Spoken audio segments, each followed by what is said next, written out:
Maknanya kalau kita membenci sama-sama kita, sumpah seranah sama-sama kita, dengki sama-sama kita, belum beriman kita tuan-tuan. Walaupun ekor serban kita mengalahkan Wong Fei Hung, panjang lebih pada Jackie Chan tuan-tuan.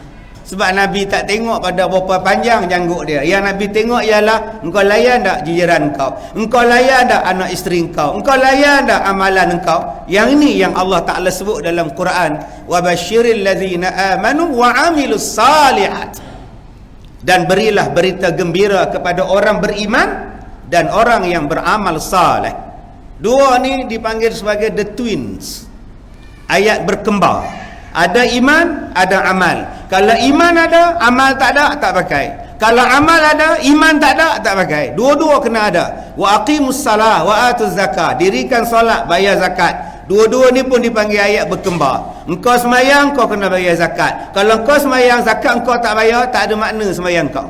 Kalau kau bayar zakat, semayang kau tak buat, zakat engkau tak ada makna. Dua-dua ini dipanggil sebagai ayat yang berkembar tuan-tuan. Termasuklah ayat yang kita baca sekarang. Wa basyiril ladzina amanu tadi, wal asri illal ladzina amanu tadi, menunjukkan bahawa iman dan amalan. Okey, baik. Maka dia sebut di sini tentang perkataan yang baik. Maka apabila berjumpa dengan saudara-saudara, pertama, mahulah bercakap manis, cakap manis. Jangan bila jumpa dengan orang terus perli dia. Aku ingat kamu dah mati, Din. Nampak? Dia pula baru bergaduh dengan isteri dia. Kita pula buat lawak lebih kurang. Hidup lagi kamu, Mat. Aku ingat dah mati kamu, Mat. Ayo, sambil buat lawak je. Penampar kita tu melekat 5 jari dia. Aku gurau tak boleh ke? Gurau boleh gurau. Bab mati hidup dengan main-main. Sebab tu bila jumpa orang, cakap elok-elok.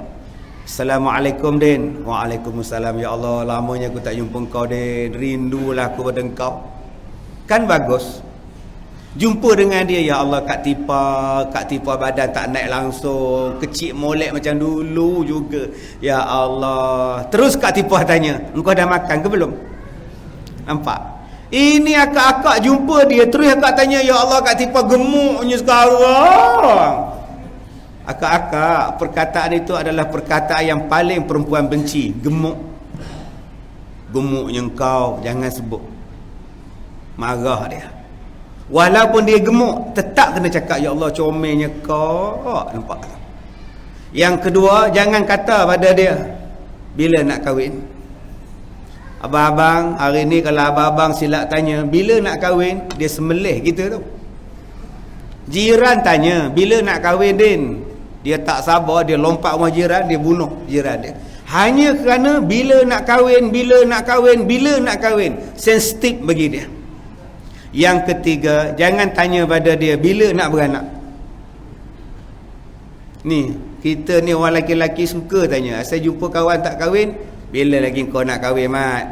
Takkan nak biar buruk dalam kain, Mat. Nampak tak? Subhanallah. Itu orang tak beriman cakap tu. Kadang-kadang dia tanya pula, bila nak beranaknya, Ton? Asyik mak kau je beranak, Ton. Kecil hati Ton tadi. Banyak lagi benda lain boleh tanya bila jumpa. Kapal terbang Indonesia tu berapa ramai yang meninggal? Ada lagi tanya, tuan-tuan.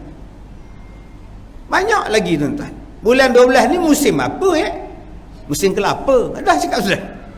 Tak payah nak bercakap satu benda yang bila bercakap dengan dia tak mau. Bercakaplah dengan perkataan manis dengan dia. Seronok jumpa awak, ya Allah, rindu pada awak. Bagaimana anak awak yang sulung buat apa, isteri awak buat apa. Jangan tanya depan isteri dia pula, Den, dah berapa bini sekarang? Dah penampar pula, tuan-tuan. Sebab orang kita ni tak pernah berhenti daripada bergurau. Ada masa kita boleh bergurau, ada masa kita tak payah bergurau. Tuan-tuan nampak belakang kita ni mimbar. Mimbar tu imam baca khutbah hari raya dengan jubah hitam dia, serban putih dia, Allahu Akbar, Allahu Akbar, Allahu Akbar. Yang makmum tu betul-betul duduk sah di tengah tu, dia tengok imam tu. Ini kawan aku dulu ni. Sama-sama skodeng dengan dia. Sekarang jadi imam ni. Sama-sama minum air ketum dengan dia lah dulu. Macam mana boleh jadi imam lah? Hebat. Habis mayang raya, habis baca khutbah raya, imam turun, dia bersalam. Assalamualaikum Din. Jadi imam kau Din. Dia tak minum air ketum ke? Depan pengurusi masjid, depan datuk timbalan pengurusi, mampu punya soalan tuan-tuan. Terkebir-kebir mata tu imam tu nak jawab apa tuan-tuan. Ini orang tak reti, dah jadi imam, patutnya kau belajar daripada dia. Daripada sama-sama minum ketum, sekarang dah naik pangkat jadi imam. Engkau sampai sekarang pergi dah ketum lagi. Jangan kita tanya dekat dia, ya Allah kau dah imam dia, bila percaya kau ni dia. Orang macam ni tuan-tuan, angkat dia 4 orang tak di luar no. Dia tak reti bagaimana nak hormat orang, bagaimana nak membesarkan orang. Orang macam ni nak dapat syurga jauh tuan-tuan. Perkataan yang terbit pada dia adalah perkataan buruk. Isteri masak saja, isteri tak buat apa pun buruk perkataan dia. Isteri letak sayur pada dia, sayur kangkung masaknya goreng, yang ni pula lemak cili api. Mana ikan gorengnya? Ikan goreng tak ada abang, makan sayur pun cukup lah dengan masak lemak tu. Oi bodoh, dah aku ni suka makan ikan goreng lah, takkan kau nak ajarnya bengap sangat apa kamu? Udahlah bodoh, tambah bengap pula. Tegur pula depan mak mertua, pak mertua. Isteri tu duk menitik air mata tu sambil duk goreng ikan. Jatuh air mata dalam kuali tu. Ceng tu. Tak pandai menjaga hati. Nak minta goreng ikan goreng ke apa, bukannya bodoh bengap. Bila tengok tak ada, mama, ikan goreng tak ada itu je. Ikan goreng tak ada tak ada bang. Oh tak apalah, cukup. Isteri faham lah suami nak.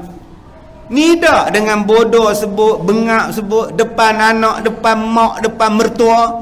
Orang macam ni tuan-tuan, dia bukan aqabal kalam. Saya dah cakap dah pada tuan-tuan, dengan isteri kita kalau nak minta sesuatu tak payah tengking. Tuan-tuan hanya perlu tunjuk muka welfare. Nak minta duit tak payah tengking. Weh bedah, minta duit. Pertama kali tuan-tuan saya lalu datang kedai runcit Bibah. Allah, senang betul nama kedai dia tuan-tuan. Selalu kedai runcit hebat lah, macam-macam al kat depan, as kat depan. Mari tempat tuan-tuan tu kedai runcit Bibah, selamat betul tu. Oh senang ingat, sampai mati senang ingat tuan-tuan.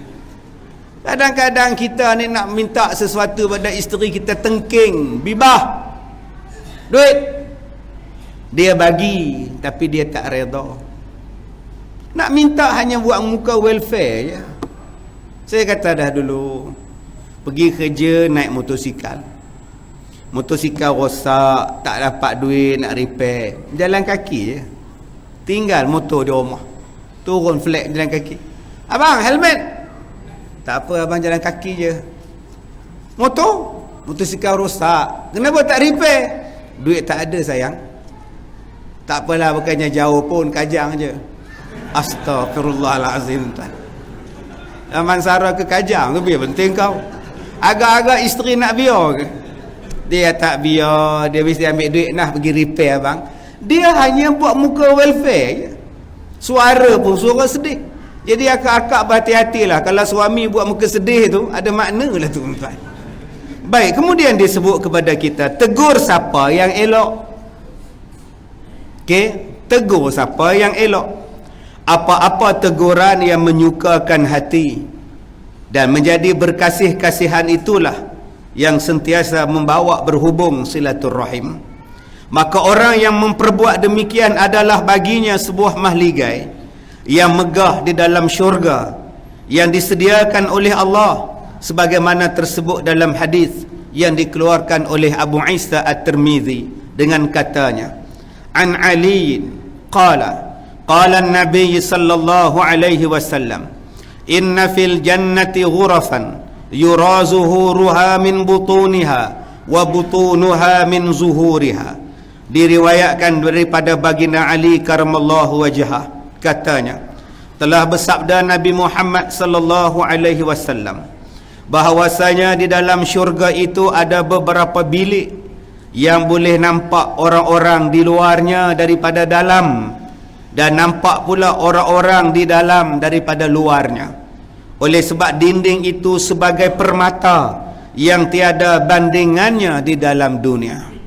Masya Allah. Jadi tuan-tuan jangan duk bayangkan dinding macam cermin masjid kita ni. Tak. Dia dibuat daripada permata yang tiada bandingannya. Habis tu ustaz, kalau dah duduk dalam bilik, orang luar nampak yang dalam nampak di luar. Apa maknanya bilik kami ustaz? Tuan-tuan ingat dalam syurga ni ada kaki sekodeng ke?